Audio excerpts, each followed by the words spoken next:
10,000. That is the number of official place name changes recorded by the United States Board on Geographic Names between 1890 and 1906. The first 16 years of that board's existence, 10,000 American towns, rivers, mountains, valleys, lakes, and geographic features that carried one name on every map produced before 1890 and a different name on every map produced after 1906.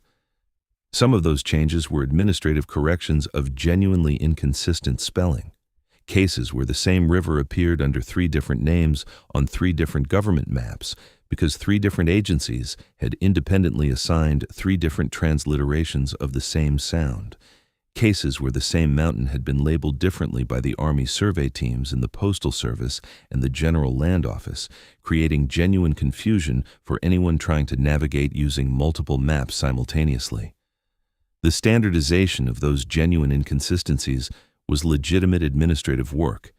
It produced real improvements in the cartographic coherence of American mapping, and it would have been entirely unremarkable except for what accompanied it, because alongside the correction of genuine inconsistencies, the Board on Geographic Names made 10,000 other changes that were not corrections of inconsistency, changes that replaced names that had been consistent, established, and in continuous use for generations with names that had no prior presence on any map of the region and no connection to the history, the character, or the people of the places they were now assigned to describe.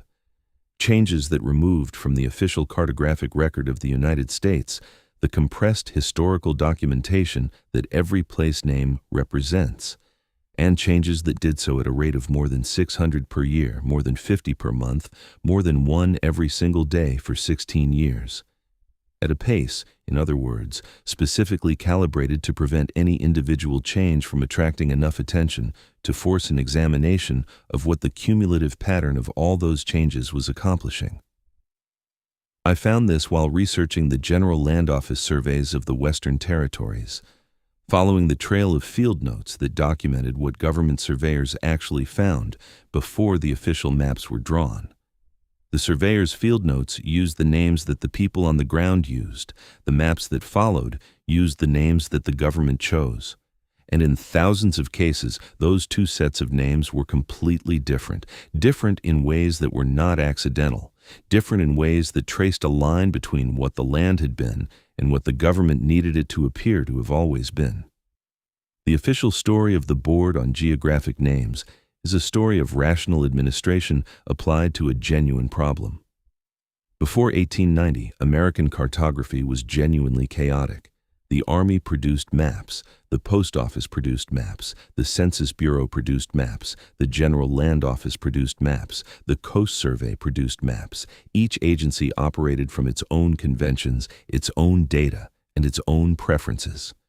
The result was a cartographic landscape in which the same feature could appear under multiple names in official government documents depending on which agency had produced the document you were reading. This created real problems for mail delivery, for land title documentation, for military navigation, for any institutional function that depended on government maps agreeing with each other about what things were called.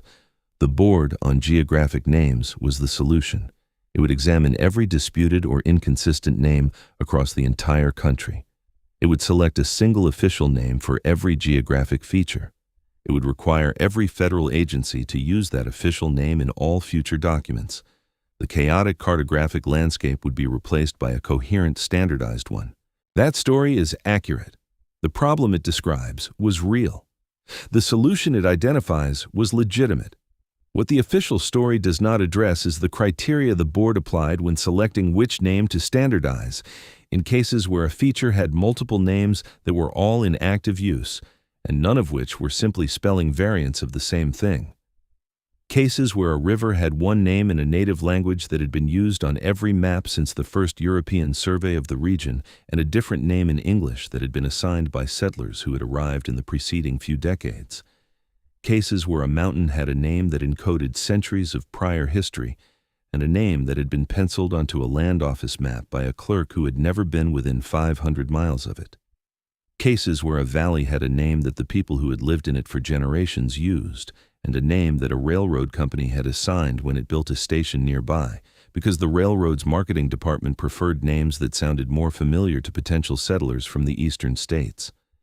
In these cases, the board consistently and systematically chose the English language name, the settler name, the post-1850 name, the name with no connection to the prior history of the place, the name that had been assigned by people who had arrived after the people whose history was encoded in the older name had been displaced or eliminated or simply rendered invisible by the administrative processes that preceded the board's work. Now, here is where it gets strange. The Board on Geographic Names began its work in 1890.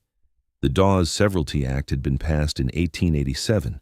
The Dawes Act was the federal legislation that divided communally held reservation lands into individual allotments assigned to individual tribal members, with any land remaining after allotment declared surplus and open to settler purchase.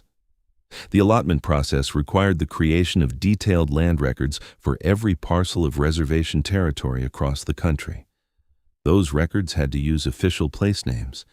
The official place names were being determined by the board. The board was replacing native language names with English language names at a rate of hundreds per year.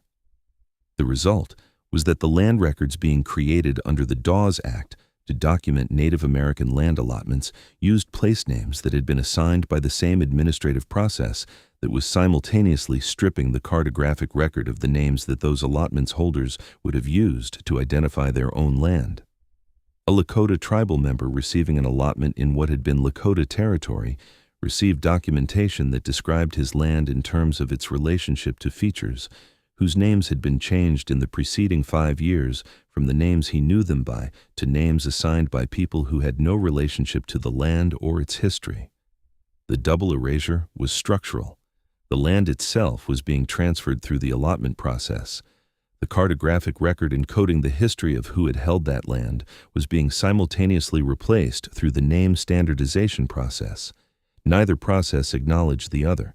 Neither administrative record documented the connection between them, but they operated simultaneously, authorized by the same government, producing effects that reinforced each other with a precision that cannot be explained as coincidence. The postal records compound the pattern further.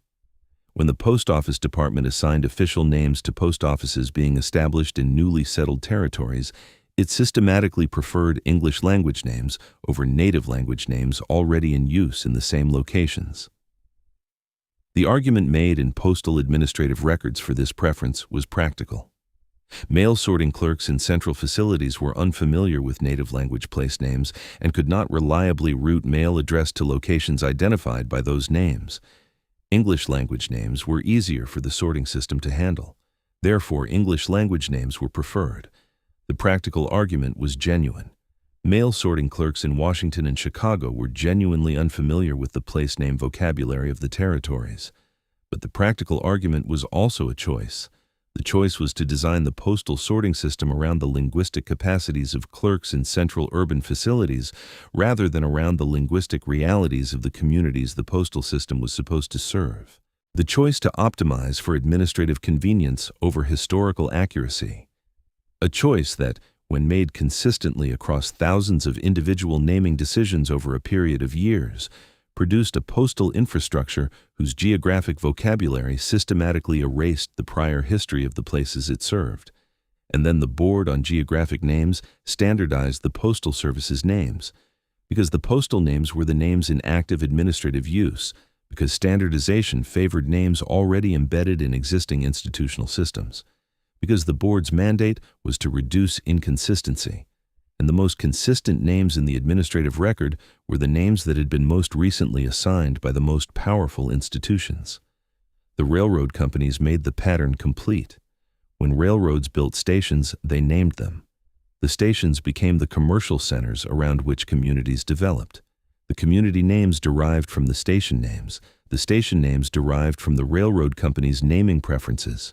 And those preferences consistently favored names that would appeal to potential settlers being recruited from eastern states. Names that sounded familiar, names that invoked prosperous eastern places or celebrated European heritage or honored railroad executives and their families.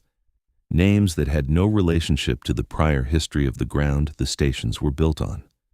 The communities that grew up around those stations carried the railroad's names into the administrative record. Those names became the names the board standardized because they were already in administrative use, because they were already in postal records, because they were already on the maps that the land office had produced in the preceding decades. The erasure was self-reinforcing in exactly the way that erasures become permanent. Each step made the next step easier. Each administrative choice to use the newer name over the older one reduced the institutional presence of the older name and increased the institutional presence of the newer one, until the board arrived to standardize what existed in the administrative record and found that the administrative record already reflected the choices that all the preceding steps had made. The Board on Geographic Names still exists. It still standardizes American place names. Its decisions from the 1890s and early 1900s still shape the maps that Americans use today. The names that were removed in that 16-year period between 1890 and 1906 are documented in the board's own records as the previous names of features that now carry different names. They did not disappear entirely. They became historical artifacts, former names, the names that used to be used before the board decided which name would be official. And they are still there in the board's historical files for anyone patient enough to look. But they are not on the maps, they are not in the administrative records, they are not in the land titles or the postal directories or the railroad schedules. They are in the archive of what was replaced, not in the living record of what is used. 10,000 place names removed from the official cartographic record of the United States in 16 years. Each one replaced by a name with no connection to the prior history of the place it now identified. Each replacement a small individual act of administrative preference, together constituting a systematic transformation of the record that Americans use to understand where they are and what those places were before they became what they are now. The rivers still flow through landscapes identified by names that tell you nothing about the people who named them first. The mountains still rise under designations assigned by people who had no relationship to the civilizations that understood those mountains before the surveys arrived. The valleys still carry labels that replaced labels that carried centuries of compressed history about what had happened there. The 10,000 changes are in the board's records. The names that were removed are in the board's records. The pattern of which names were removed and which were installed in their place is visible to anyone who examines those records systematically. Nobody with institutional authority has ever been required to produce a comprehensive account of what that pattern means, or what was hidden in the names that the board replaced. If you want more videos like this, make sure to subscribe to the channel. I'll see you in the next one.